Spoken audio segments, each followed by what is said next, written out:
দয়া করে ভিডিওটা উপরে রেখে টান দিবেন কেমন না, আছেন? কথাগুলো মনে সবাই রাখবেন, ভালো শোনা আছে। যাবে। আমি বেতাগিরির কৃতি সন্তান মোহাম্মদ সুজন। আমার পৌরসভা ৯ নম্বর ওয়ার্ডই আমার বাসা এবং আমার জন্মভূমি ওখানে। আমি যত দূরে থাকি না কেন বেতাগির কথা অবশ্যই আমার স্মরণে থাকে, মনে থাকে। বেতাগির কথা ভোলার মতন নয়। সামনে আমাদের অনেক পরীক্ষা আসবে। যে পরীক্ষা দিতে আমরা যার সাথে থাকব সে হলো একমাত্র বেতাগির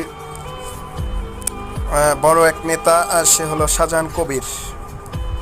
শাহজাহান কবিরের পাশে থেকেই আমরা তাকে শক্তি যোগান দিয়ে তাকে সামনে নিয়ে যাব। সে একজন ভালো নেতা। দীর্ঘদিন আওয়ামী লীগ 17 বছর থাকাকালীন অবস্থায় বিভিন্ন হেরস্তার শিকার হয়েছে।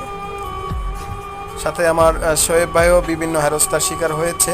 আমরা তাদেরই পাশে থেকে তাদের ভালো একটা পর্যায়ক্রমে আমরাই নিয়ে যাব।